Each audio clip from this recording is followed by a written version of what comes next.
What's going on, ladies and gentlemen? I don't think you can see him, but I got my dog right here with me.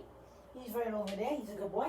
We're going to be ranking every NASCAR track. 34. This includes, well, here he is, Cup only, Xfinity only, well, not O'Reilly only, and Truck Series only. All right, ladies and gentlemen, here we go. We're going to start off with number 34. I think you all know what this one's going to be. It's Texas Motor Speedway. I don't really have much to say about this one. You guys know why this is last. Let's move on to 33. 33, kind of a controversial pick here. I don't care for Nashville. This is Nashville Motor Speedway. I don't like it. So yeah, that's 33. Remember, these are my opinion. There are some pretty controversial picks here, like Charlotte and Darlington are extremely low. I just don't care for the racing there. I like short track racing and I like super speedway racing. I don't care for that type of track.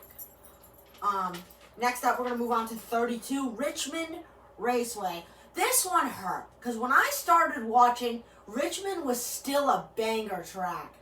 But now, Number 31, here's a very, very controversial pick. Charlotte Motor Speedway, the oval configuration.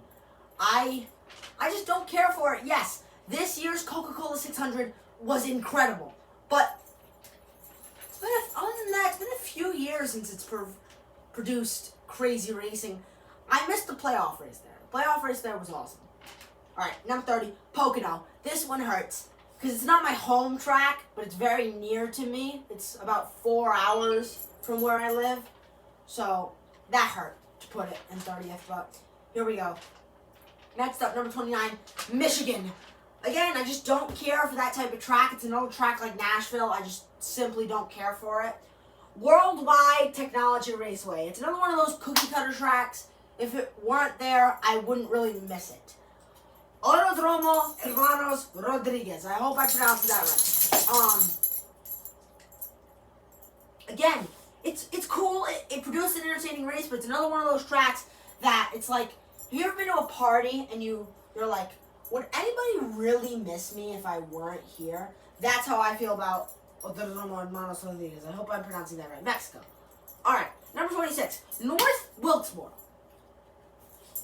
I don't know what I was thinking. I have a list in front of me just so I don't forget. I don't know what I was thinking about this one when I made this list last night. I was tired. This should be way higher on the list, but it's fine. North Wilkesboro. There's tracks that produce better. I don't know what to say. Kansas, 25. Kansas Motor Speedway. Very controversial pick. It's produced good finishes, and I'll say that. Incredible finishes. Some of the best in NASCAR. But racing itself, Alright, Las Vegas. I hate I just don't I don't like Las Vegas. Next, that's all I'm gonna say. Rockingham, 23. Rockingham. Again, it's kind of like, it's like Texas, but the surface is older, which makes it better. That's why it's higher than Texas. But yeah, the Xfinity race there was good. The trucks, I didn't really like the trucks, but the Xfinity series was good. I'll give it that. Next up, Portland. I barely watched the Portland race, so I just kind of put this in its place from playing it on the NASCAR games. Either way, I like it. I watched the highlights for this. I'm not stupid. I watched the highlights to make this video. It's a good track. I like Portland. Next up, number 21, we have the Milwaukee Mile. The Milwaukee Mile. I don't know much about this track. I've watched a few races there. I've never been. It's very far from me. You want to leave? Let me just open the door for this guy. There you go. You can leave. All right. Milwaukee Mile. It's another one of those tracks that I feel like if it wasn't there, who's going to miss it? Lucas Oil Raceway. Same thing. If it wasn't there, who's going to miss it except for the people that are at their home track? Like New Hampshire Motor Speedway. That's my home track. Yeah, like, it's my home track. I would miss it if it weren't there, but other than the people who it's their home track, who would really miss it if it was gone? All right, next up, Iowa 1919. Here's where things get real. I actually start to like some of the racing. Iowa, it's produced some banger racing. I love it. I love playing it in the NASCAR games. Moving on. 18, Indianapolis. It's been a snooze fest the past couple of years, but historically, it's produced great racing. I love playing it on the NASCAR games. I love playing it on iRacing. That's why. Next up, 17, Dover. As a Jimmy Johnson fan, it hurt to put it this low, but nonetheless, Dover hasn't produced some great racing over the past few years. It's really dumb how they gave it the All-Star race. The All-Star race should be back at Charlotte. I'll give it that. Or Atlanta. That'd be awesome. Next up, 16, COTA. Circuit of the Americas, baby. Yeah, I don't have much to say for this one. Formula One. Formula One. That's all I have to say about COTA. Moving on. 15, Chicago Street Course. I don't know why I ranked this one so high. This list, a lot of it doesn't make sense. It was like 11 o'clock at night when I whipped up this list last night. Moving on.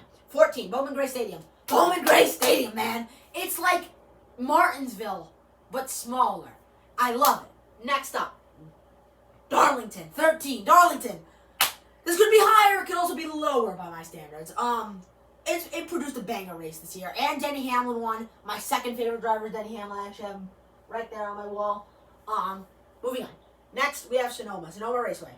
The only road course that Jimmy Johnson ever won at. I love Sonoma. Sonoma's great track. It's like peak road course in NASCAR. It and Watkins Glen. Next up, 11, Bristol. I know these past few years hasn't been great, but when I started watching back in 2020, that All-Star race was insane. The spring race there with Chase Elliott and Joey Logano was insane. The night race with Kevin Harvick somehow winning was nuts. So Bristol will always have a special place in my heart because of the 2020 pandemic.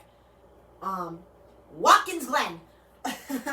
What a track, man. This is about 5 hours from my house, so I'm a little bit biased on this one. But even if I wasn't, it'd still be around the number 10 mark. What a track, man. What a track. My brain immediately goes to Marcos Ambrose and Brad Keselowski way back in 2009, 2011. What a race. Next up, number 9, Phoenix. Did you watch the championship this year? It's pretty self-explanatory. Number 8, Homestead. The spring race there was awesome. I love that. And the truck race this year. The truck spring race. Go watch that, man. At Homestead, what a brawl. Next up, number 7, Charlotte Roval. I love the Roval, man. It's produced some crazy finishes. As a Jimmy Johnson fan, it kind of hurt that one year. Number 6, Lime Rock Park. I went this year. I went to Lime Rock Park. It's about 3 hours from where I live. I just gotta say something. It was awesome. Number 5, New Hampshire Motor Speedway, my home track, 2 hours from where I live. I'm biased. Number 4, Martinsville, produces some great racing, self-explanatory. 3, Atlanta, produces great racing, self-explanatory. Talladega, number 2, again, self-explanatory. And now, the track where I went to my first ever race, the greatest track in NASCAR. Before, let's do an honorable mention. Riverside Raceway. Didn't make the list because it's no longer a NASCAR track. But what a track. Alright, number 1, the track that I went to my first race at. The best track in NASCAR because it produces actual good racing. Daytona International Speedway, baby. There it is. That is my list. As you can tell, I love super speedway racing and road course racing and short track racing. I do not like the cookie cutters. So, thank you guys so much for watching. I'll see you in the next one.